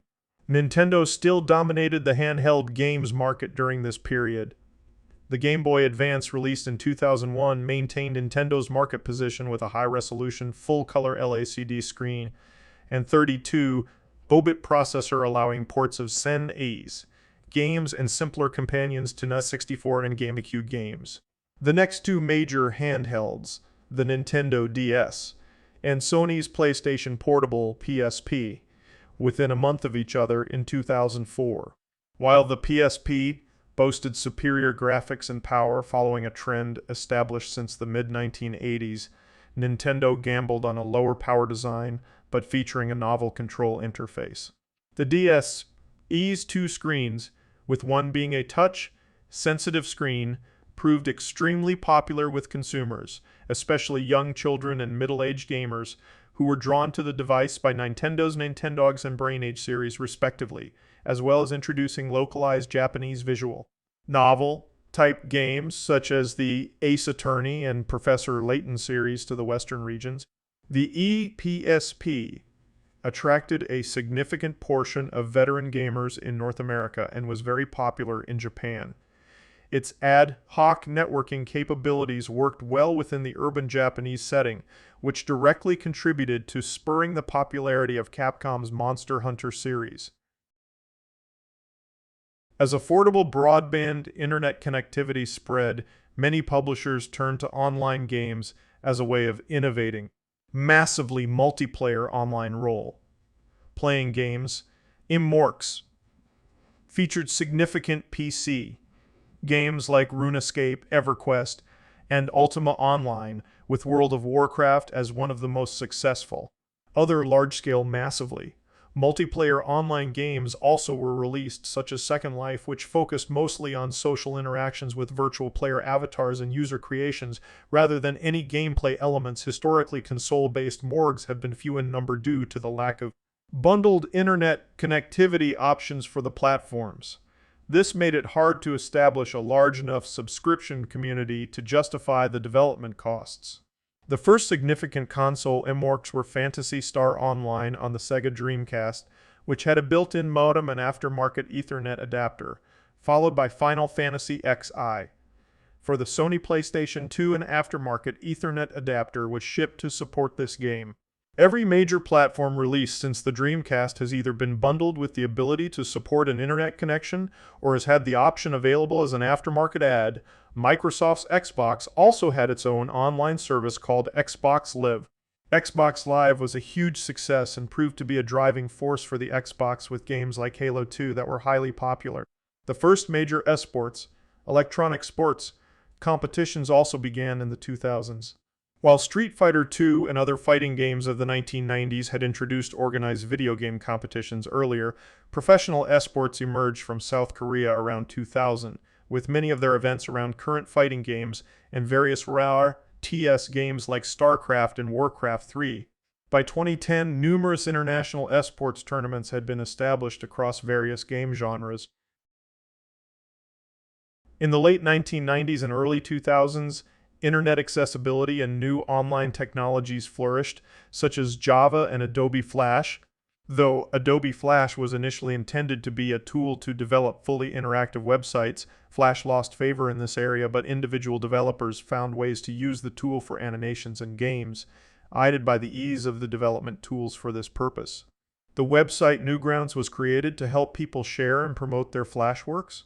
Though these Flash games lacked the complexity of gameplay of games on consoles or computers, they were available for free and sparked creative ideas that would carry forward. For example, Crush the Castle directly inspired the popular mobile game Angry Birds, while the founder of Newgrounds, Fulp, teamed with animator Dan Paladin to create Alien Hominide as a Flash game, which they later built upon into the more complete Castle Crashers under the studio The Behemoth. Flash and other in-browser platforms created a new trend in casual games with limited complexity and designed for shortened or impromptu play sessions. Many were puzzle games such as PopCap's Bejeweled and Playfirst Diner Dash, while others were games with a more relaxed pace and open-ended play. Sites like Kongregate and developers like PopCap, Zynga, and King emerged as leaders in this era. Casual games also entered into more mainstream computer games with numerous simulation games. The biggest hit was The Sims by Maxis, which went on to become the best-selling computer game of all time, surpassing Myst. As social media sites started to grow, the first social network games emerged on social platforms. These games, often based on casual game mechanics, typically rely on users to interact with their friends via the social media site as to gain a form of energy to continue to play. Happy Farm, released in China in 2008, is considered the first such major social game. Influenced by the Japanese console RPG series Story of Seasons, Happy Farm attracted 23 million daily active users in China. It soon inspired many clones such as Sunshine Farm, Happy Farmer, Happy Fish Pond, Happy Pig Farm, and Facebook games such as Farmville, Farmtown, Country Story, Barn Buddy, Sunshine Ranch, Happy Harvest, Jungle Extreme, and Farm Villain. Happy Farm served as direct inspiration for Farmville, which had over 80 million active users worldwide by 2010. Separately, gaming on mobile devices had limited success until the mid-2000s. Nokia had installed Snake onto its line of mobile phones since the Nokia 6110 in 1997. Similar manufacturers of phones, personal digital assistants, and other devices also included built-in games, but these were designed to pass the time and not engaging. As phone technology improved, a Japanese mobile phone culture grew around 2003 with games ranging from puzzle games and virtual pet games that use camera phone and fingerprint scanner technologies to 3D games with PlayStation quality graphics. Older arcade-style games became very popular on mobile phones, which were an ideal platform for arcade-style games designed for shorter play sessions. Namco made attempts to introduce mobile games to Europe in 2003. Nokia released its N-Gage, a hybrid phone handheld game system, in 2003, but had limited success compared to Nintendo's Game Boy Advance. Around 2005, the first smartphones were available on the market, which offered data connectivity alongside phone services. Carriers licensed games to be made available for sale on a storefront, but this did not catch on due to the disparate storefronts and differences between phone models, and the games could not be as sophisticated as on consoles or handhelds due to limited hardware on the smartphones. In 2007, Apple introduced its iPhone, which was technologically more advanced than other smartphones on the market, and unveiled its App Store in 2008, through which new apps could be purchased. With the App Store, developers, once signed up as a partner, could then develop and publish their own apps through the store. This allowed developers of any size to participate in the App Store marketplace. Google, which developed a competing Android mobile operating system, released its own version of an App Store in 2008, later named as Google Play in 2012. The use of Apple's and Google's App Storefronts for gaming applications quickly took off with early successes like Angry Birds and Bejeweled. When Apple introduced in-app purchases, IAP, in October 2009, a number of developers found ways to monetize their mobile games uniquely compared to traditional games, establishing the freemium model where a game is usually free to download and play, but players are encouraged to speed up their progress through IAPs. Games like Candy Crush Saga and Puzzle Dragons, both in 2012, established this approach as highly profitable business models for mobile games. Many of the social network game developers work to either integrate a mobile version with their existing version or completely shift their game to the mobile platform, as mobile gaming became more popular.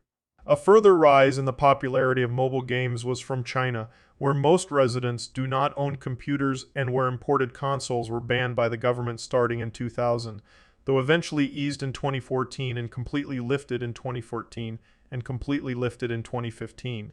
Instead, most players in China used mobile phones or accessed subscription-based games through PC cafes. Mobile games also proved popular and financially successful there as well, with a tenfold growth of China's video game market between 2007 and 2013.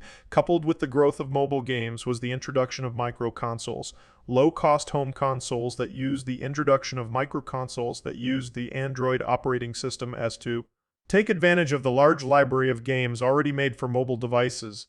However, mobile gaming also displaced the handheld console market.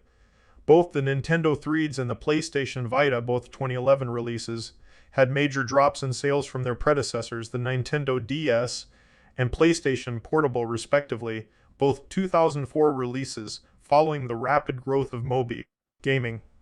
Sony has since exited the handheld console arena. Video games began seeing increasing larger budgets for development entering the 2000s. Final Fantasy VII had an estimated $45 million budget excluding marketing, while the first Shenmue game was estimated to cost $70 million. Larger developers began approaching games comparable to Hollywood filmmaking, not only considering the aspects of development, distribution, and marketing, but incorporating budgets for both in-game cinematography, including professional actors and licensed properties, and larger promotional elements. These new approaches further extended game budgets. Similar to blockbuster films, the video game industry began calling these high-budget games and the publishers and developers behind them as or AAA By the late 1990s and early 2000s, as a result of the larger budgets and better technology, new narrative-driven games emerged to incorporate larger stories as more direct components of gameplay, such as by eliminating pre-rendered cut scenes in favor of scenes carried out within the game's engine. Incorporation of narrative into action games partially led to the waning of the adventure game genre by the early 2000s. Examples of influential games from this period include Half-Life 2, Portal, Batman, Arkham Asylum, BioShock, Metal Gear Solid 2, Sons of Liberty, and Resident Evil 4, as well as the first entries in the long-running series Call of Duty and Assassin's Creed. Hobbyist and homebrew game development had been in place since the first home computers in the late 1970s and 1980s, with the shift to shareware by individuals and small development teams in the 1990s, but the importance of console gaming and the rise of 3D game technology had made it initially difficult for individual developers to participate competitively in game development. The growth of games with large budgets further made publishers risk-averse to support smaller games with non-standard or more experimental gameplay.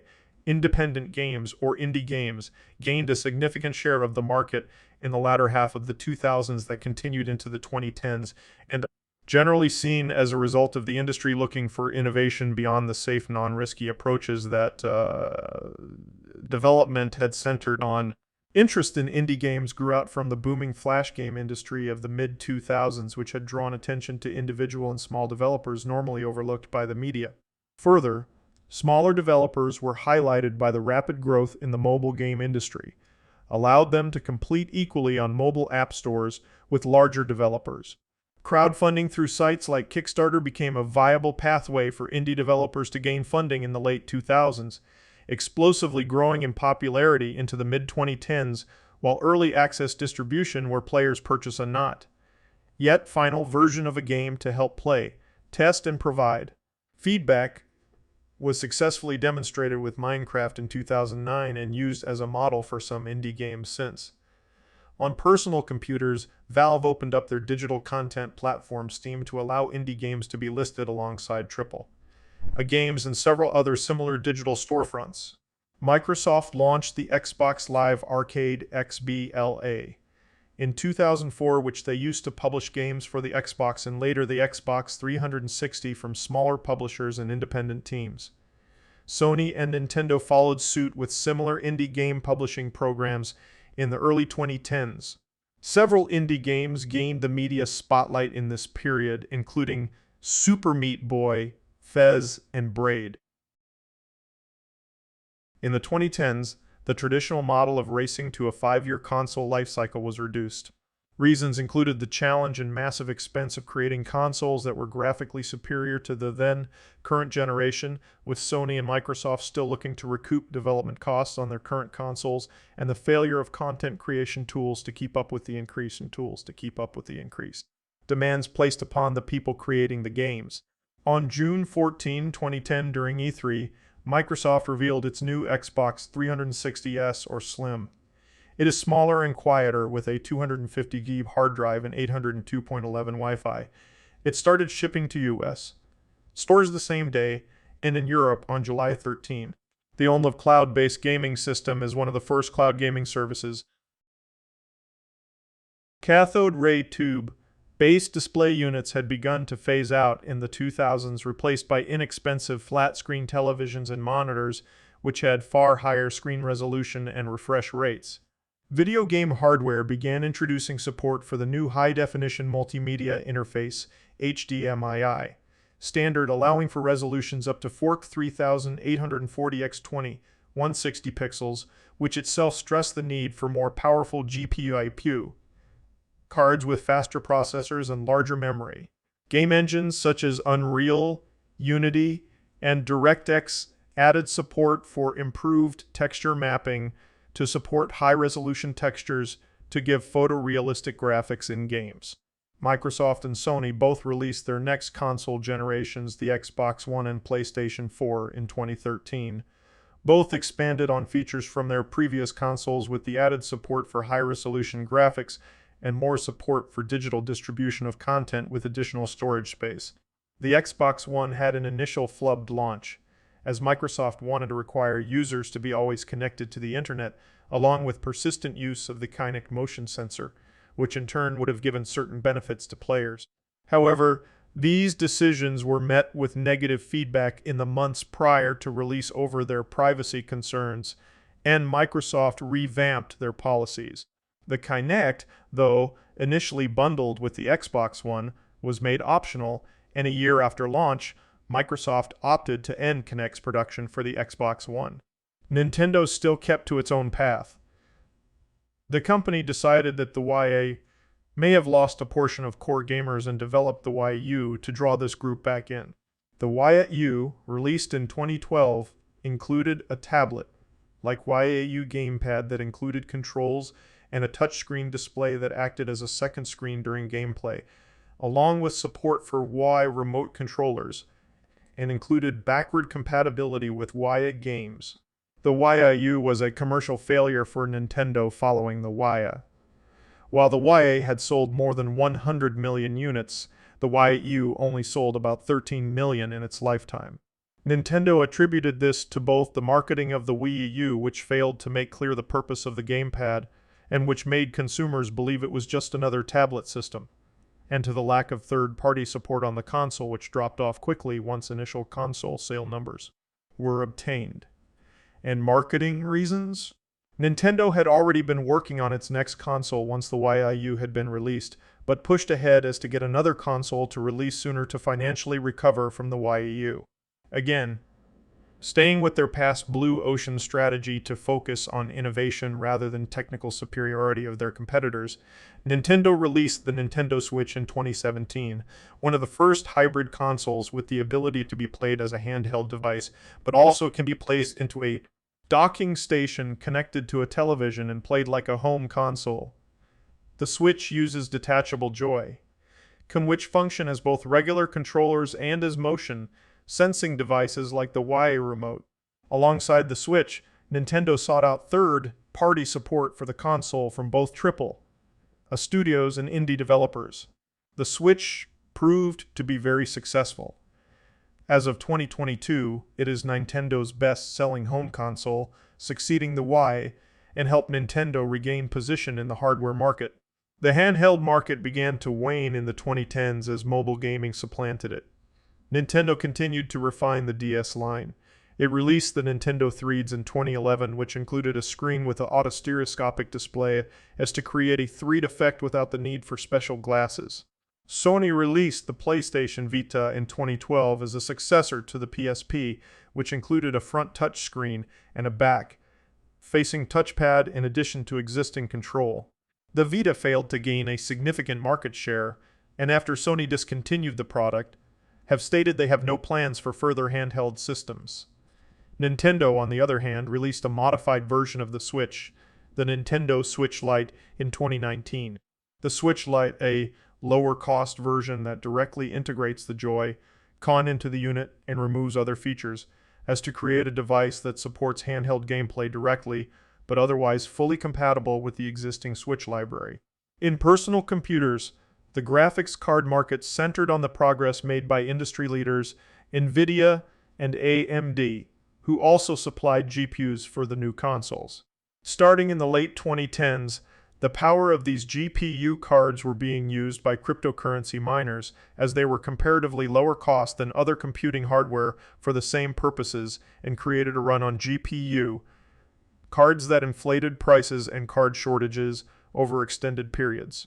Solid-state drives, SSDs, which had been used for flash card storage for video game consoles in the past, had advanced far enough to become consumer options for large volume storage, compared to the traditional hard disk drive, HDD, which used electromechanical parts. SSD drives have no mechanical componentry and are capable of much higher data throughput, which made them popular options for computers designed for video games.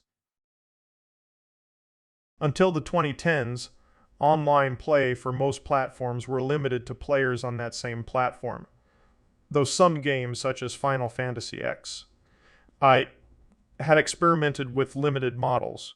As new gaming consoles converged in design to personal computers and with common middleware libraries, it became technically feasible to allow for cross-platform play between different platforms, but business objectives by Microsoft, Nintendo, and Sony looking to maintain control on their online services initially rejected this, most notably by Sony, who had stated they wanted to maintain a family-friendly environment for its online services. Epic Games' Fortnite Battle Royale, first released in 2017, proved an instrumental driver on cross-platform play. Fortnite had quickly gained popularity in its first few months of release, and Epic had been able to prove the ease which cross-platform play could be implemented between the Xbox, Windows, and mobile platforms with its back-end libraries. Nintendo followed by allowing crossplay on the Switch, and eventually, by 2018, Sony agreed to allow selected games such as Fortnite to have cross-platform play. Since then, numerous games have gained or were released with cross-platform play support across consoles, computers, and mobile devices. The first cloud gaming services emerged in 2009. These services allowed players to play games where the processing power was performed on a computer system at a hosted location, while the game's output and players' input were sent to that system over the internet using the power of cloud computing. This eliminated the need for a costly console or dedicated gaming computer for players. Early services like OnLive and Gaikai showed that cloud gaming was possible but was very much tied to the player's latency, as a slow network could easily stall the game's performance. Cloud gaming became more refined in the 2010s as total network capacity around the world increased with higher bandwidths made available to consumers, in addition to new technologies to try to overcome the latency issue. Sony acquired both OnLive and Gaikai in the mid-2010s and used the former as the basis for its PlayStation Now cloud gaming service, allowing players to play older PlayStation games on newer consoles. Other players in the cloud gaming arena that emerged in this period include Nvidia's GeForce Now, Microsoft's xCloud, Google Stadia, and Amazon Luna. With game development budgets for AAA games growing larger, developers and publishers looked for ways to gain additional revenue for games beyond the first sale of the game. Multiple factors from the prior decade, including the growth of the mobile game market and the introduction of in-app purchases, subscription-based games such as MMOs, and the digital distribution market, led to new avenues for recurring revenue by treating games as a service, GaaS. Larger expansions and downloadable content had existed prior to the mid-2000s, and players had become accustomed to the subscription-based model for MMOs by that point. Microsoft enabled developers to offer microtransactions, content sold at a small price point, typically under $5, for their games on the Xbox 360 around 2005, with one of the most well-known examples being a horse armor package for The Elder Scrolls IV: Oblivion in 2006. While mostly a cosmetic item in the game, the armor pack was one of the most popular items sold in for Oblivion by 2009 and cemented the idea of microtransactions. Games that followed Oblivion found ways to include additional microtransaction content to games to extend per-game earnings. Publishers that produced games with online content created special online passes, such as Electronic Arts Project $10, which required purchase to gain access to online features. This was also intended to stall secondary sales of games. This approach was heavily criticized by consumers and players and abandoned by 2013. Instead, publishers offered the Season Pass model, first appearing in games like L.A. Noire and Mortal Kombat. Without a Season Pass, players would still have access to all fundamental features of a game, including online play, but the Season Pass gave access to all planned expanded content for single-player modes and new characters or items and cosmetics for online modes, all planned to be released, typically within a year's period, typically at a discount compared to purchasing each individually. A game could thus offer repeating season passes year after year and generate revenue this way. A related concept to the Season Pass is the Battle Pass, first introduced in Dota 2. Within a Battle Pass are a number of in-game items that a player can earn at various levels of the Battle Pass, but requires them to complete in-game challenges as to earn the levels within the pass. Some Battle Passes include a free tier of items, but most incorporate a tier that requires purchase of the pass. Battle passes can be cycled like season passes, offering a fresh set of items with new challenges on a regular basis, and supply recurring revenue for a game. For mobile and free-to-play games, gacha games had grown popular in Japan by the early 2010s, based on the capsule toy vending machine concept, with the earliest known system being in MapleStory. In-game, players would earn currency that they could use to earn a random draw from a set of items based on a preset rarities, often with the goal to collect all of one set of items to gain a powerful in-game reward. While players could earn more currency through in-game actions, typically by grinding, they could also can currency by spending real-world funds into the game. The gacha concept expanded out into loot boxes through the Chinese game ZT Online, and in Western games like FIFA 9 and Team Fortress 2 in the early 2010s. Players would earn loot boxes through in-game actions, or which could be purchased through real-world funds, and when opened would contain a variety of items, randomly selected based on rarity. By 2016, numerous high-profile games had included loot box mechanics, but this drew attention of world governments and policymakers, fearing that loot boxes were too similar to gambling, since real-world money could be used to purchase them. Since many of these video games were being aimed at minors, some countries had passed laws banning or restricting games with loot box mechanics due to their gambling nature. Coupled with poor implementation of loot box mechanics in Star Wars Battlefront 2 and Electronic Arts' FIFA Ultimate Team Game mode, loot box mechanics began to lose favor with consumers by the end of the 2010s. China's impact in monetization played a key role during this period, which exceeded over 500 million players by the mid-2010s. While the console ban had been lifted, China's government still required that imported hardware be sold through Chinese companies and requires Chinese operators to manage online games as to uphold the country's laws on censorship and gameplay limitations for minors.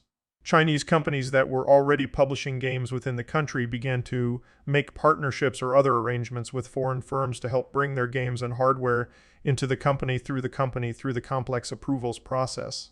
Such companies include Nadia's and Perfect World, but the largest mover had been Tencent, which made numerous investments into foreign firms over the 2010s, which included full acquisition of Riot Games and partial ownership of Supercell and Epic Games, as well as minority stake in publishers Ubisoft, Activision, Blizzard, and Paradox Interactive. In exchange, Tencent had helped these companies refine their monetization approaches using their past experience with their own games. Virtual reality, VR, systems for video games had long been seen as a target for VR technology and had been in development as early as the 1990s, but had been hampered by their high cost and impractical for consumer sales.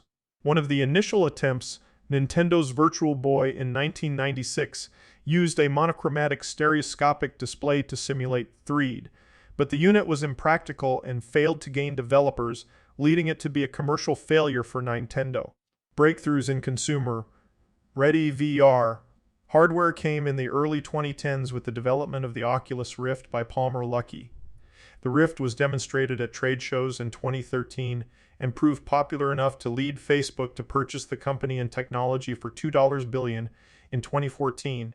Shortly afterward, Valve and HTC announced the HTC Vive, first released in 2015, while Sony released its PlayStation VR.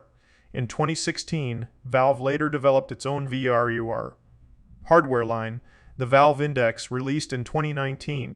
While numerous VR games took advantage of VR, effectively over flat-screen games, those lacking VR capabilities. For immersive experience, VR app came by way of Half-Life Alyx, released by Valve in 2020. Half-Life Alyx brought several new ideas for integrating first-person shooter gaming into a VR app and spurred sales of the Index. Augmented reality AR games, where the game takes a real-time video game image and renders additional graphics atop it, had also existed before the 2010s. Some PlayStation console games use the iToy PlayStation Eye or PlayStation Camera as part of the gameplay, as well as Xbox 360 and Xbox One games using the Kinect. Most of the games were more experimental since cameras were fixed and limited what interactions could be made.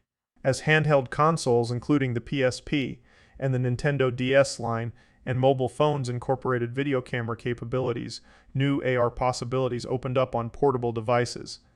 Initial games were still more experimental and toys without comprehensive gameplay loops. AR-based games took off with the release of Pokémon Go in 2016, which combined AR with location-based games. Players would use their mobile device to guide them to where a virtual Pokemon may be found, which they searched for and attempted to capture using AR atop their device's camera.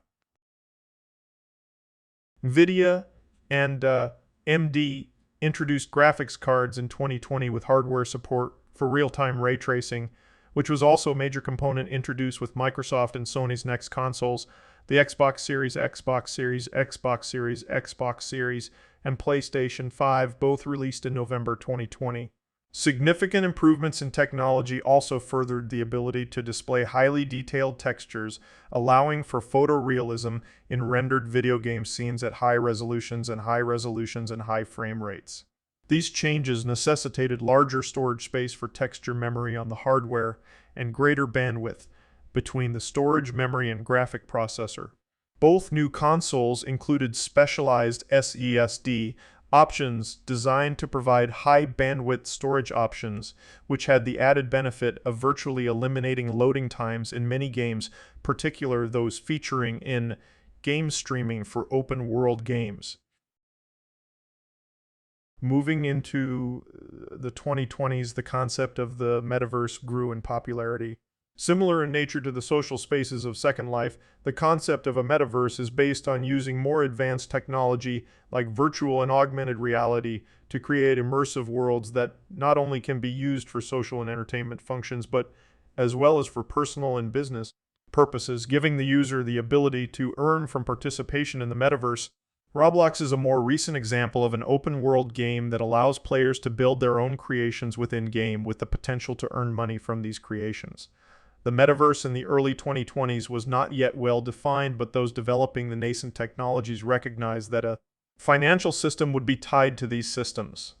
Avoiding the pitfalls of prior game currency systems, the development of cryptocurrency-based games and systems that use decentralized blockchain technologies started to grow in popularity.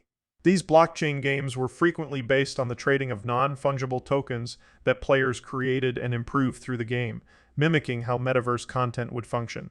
Some video game companies have expressed strong support for using blockchain NFTs in their games, such as Ubisoft, but there has been generally negative feedback from players and game developers that consider cryptocurrency and NFT a scam. Regardless of these developments, interest in the metaverse had led to a large number of major acquisitions in the video game industry at the start of the 2020s as large publishers gathered more studios and other publishers within their folds as to be able to offer their properties within the parent's version of the metaverse, diversify their offerings, and prepare for futures where gaming platforms shift away from traditional systems. Tencent Holdings has gained stake in numerous video game developers since the 2010s, including full ownership of Riot Games and minority ownership of Epic Games. Epic Games themselves have also used Tencent's investment and further funding to acquire numerous additional video game developers and middleware developers in the 2020s as part of its goal to build out its version of the metaverse using its Unreal Engine. Embracer Group also launched a large series of acquisitions leading into the 2020s as to broaden its portfolio, including Gearbox Software. Other major acquisitions in the 2020s in support of the metaverse includes Take-Two Interactive's purchase of mobile game publisher Zynga, Sony Interactive Entertainment purchase of developer Bungie for supporting live service games, and Microsoft's purchases of ZeniMax Media, including Bethesda, Softworks, and Activision Blizzard. Game prices were increasing from the generally pricing of $60 between C2005 and 2020, with $60 titles going back to the 1990s, according to Bloomberg.